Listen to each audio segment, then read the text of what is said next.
Voilà, Momoz, original speaker. Donc voilà, j'ai en face de moi le numéro 1 en France, celui dont on ne peut pas se passer, celui qui est dans toutes les bouches, dans toutes les têtes, qui se fait démonter chaque année, depuis tant d'années, et qui est rappelé chaque année et depuis tant d'années à tous les événements. Mister Yuval, le fouteur de merde, compulsif. Donc voilà, tu voulais dire quelque chose de particulier? Non, je voulais faire un petit bilan fait du hip-hop français. Déjà, tout à l'heure, on a soulevé un point avec Momo, ce qui est vrai. Ça, c'est un message pour tous les organisateurs. Arrêtez de jouer les carpettes. Quand je dis les carpettes, arrêtez de nous prendre des speakers étrangers. Ils n'ont rien à foutre de notre pays.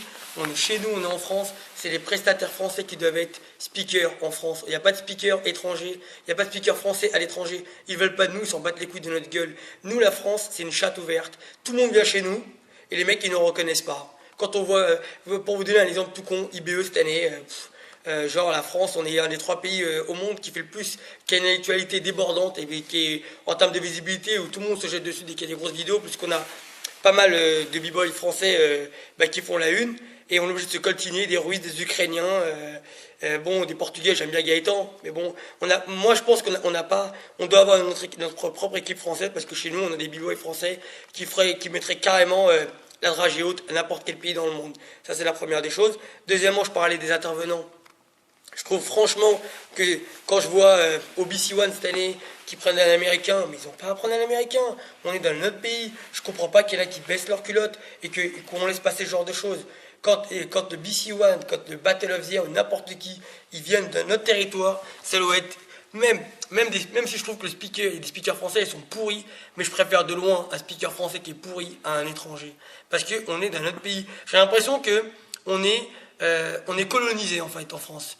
On est obligé de fermer notre gueule. Ben non, chez nous, en France, il y avait des gens, il n'y a pas que moi, il y a d'autres personnes qui se battent dans l'ombre. On est un peu la résistance. Et c'est à nous, à un moment donné, moi en tout cas, à chaque fois que je parle avec des jurys, enfin des organisateurs, je leur dis tout le temps, mettez les Français en avant. On est chez nous. À l'étranger, je ne sais pas si, pour vous vous rendez compte, mais à l'étranger, aux États-Unis, enfin dans les pays importants comme les États-Unis ou la Corée, ils s'en battent les couilles des Français. Ils mettent pas de speakers français et ils mettent pas forcément des jurys français. Ils mettent des jurys américains, des jurys coréens, des jurys japonais, mais ils s'en battent les couilles des Français. Donc c'est nous de notre côté, faut qu'on mette plus en avant les Français. Moi je pense que je suis un chauvin. C'est une chose que vous avez pu voir lors de certains IBE. Ça, tout le monde a pu le voir. Et lors du fameux Savigny, au moment où il y avait le battle de site, où j'ai dégagé les Américains pour mettre des Français, parce que pour moi, on est Français, on se bat entre Français, c'est normal. Je préfère mille fois voir une équipe française se faire fumer que voir une équipe française. C'est comme cette année, à l'IBE, on a encore pu voir une équipe américaine en popping face à une équipe française plus un Japonais avec eux. C'est dommage. Je ne sais pas qui a monté la team, mais je trouve ça dommage. Il y a suffisamment de Popper France en France pour faire une équipe uniquement que française.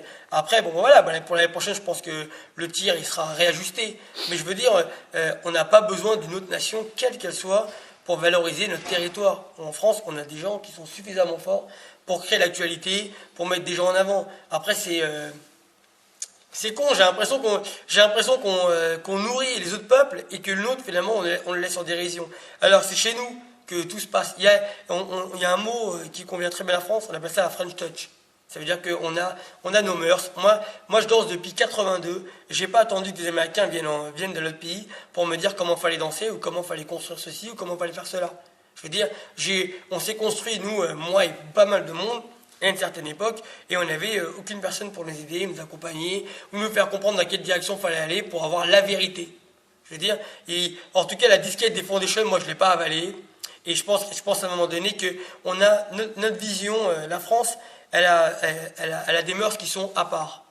Et je me dis, et je vois de plus en plus souvent des organisateurs. Moi, quand je vois ça, je me dis, mais putain, mais c'est quoi ces suceurs de bites? Autant dire les choses comme elles sont. C'est quoi ces mecs qui osent prendre des étrangers alors que chez nous, on a largement, et je parle pas de moi personnellement, je dis, il y a un éventail de speakers et de jurys qui sont facilement adaptés à pouvoir gérer des événements. Prenez même des anciens Français. Des fois, vous prenez des anciens ricains. Mais les mecs, nous aussi, on a nos anciens en France. Je veux dire, donc à un moment donné, il faut peut-être aller s'y voir un petit peu dans le patrimoine français et aller chercher les gens qui font l'actualité. Après, c'est clair qu'il y a des personnes, bah, ils font plus l'actualité, ils ont pas de visibilité, donc on les oublie. Mais il ne faut pas oublier qu'il y a des gens qui ont construit le hip-hop français. Et à un moment donné, il faut aussi aller chercher dans votre histoire. La France, c'est plus un peuple qui reconnaît l'histoire des Américains que l'histoire de son propre pays. C'est moche. Je veux dire, à un moment donné, il faut se poser les vraies questions. Il y a que l'histoire de France, elle existe dans les cahiers d'école, pourquoi elle n'existerait pas dans les cahiers du b-boying? Nous aussi, on a nos mœurs, on a nos histoires, on a les gens qui ont des faits d'armes, des gens qui étaient là et qui ont apporté à la culture française. Faut pas les oublier. Moi, je suis pas un pro ancien, je suis pas ça. Moi, je dis heureusement qu'il y a eu des mecs comme Nabil, Xavier, Karim, et Gabin, et plein d'autres. Et moi aussi. Parce qu'on est ceux on est un peu la résistance française. On est ceux qui avons fait en sorte qu'aujourd'hui, ben, le hip-hop français, il en découle. Mais après, il faut que nos anciens aussi, à un moment donné, ils soient un peu plus visibles. Si toutefois, eux-mêmes, ils sont dans l'état d'esprit de vouloir être jury ou être programmé sur certains trucs. Après, chacun voit comme il veut. Ils font peut-être des événements ou des spectacles, je sais pas. Peut-être qu'ils ont une autre vision de la danse, j'en sais rien. C'est pas à moi d'aller chercher dans leur truc. Mais je dis simplement, pour les organisateurs, et là je parle pas forcément du jury. Parce que le jury, c'est bien quand on a un étranger, c'est bien. Mais je dis, au niveau des speakers, ne prenez pas d'étrangers. N'en prenez pas. On a des speakers français, ils sont à la pointe. Et je parle des DJ, ne prenez pas des DJ étrangers, prenez des DJ français. Parce que quand vous prenez des étrangers, c'est comme si vous ne reconnaissiez pas les DJ français. Ça veut dire que nos DJ français, c'est de la merde finalement. Et que le DJ qui vient de Londres, il est le meilleur. Ben non, qu'il aille se faire enculer le DJ de Londres. On s'en bat les couilles de sa gueule, qui crève. Nous, on a des mecs chez nous en France, ils sont là, ils n'ont pas beaucoup de dates. Et quand tu vois qu'il y a des mecs qui viennent, ils prennent leur table. C'est pas un discours Front National, c'est un discours posé sur le b-boying. Chaque pays, il a ses acteurs. Je suis désolé. Et quand je vais aux États-Unis, j'ai jamais vu un DJ français arriver au programme, offrir sa session et mixer à la place d'un DJ américain. Ça passe pas. Pourquoi nous on l'accepterait? Ben non.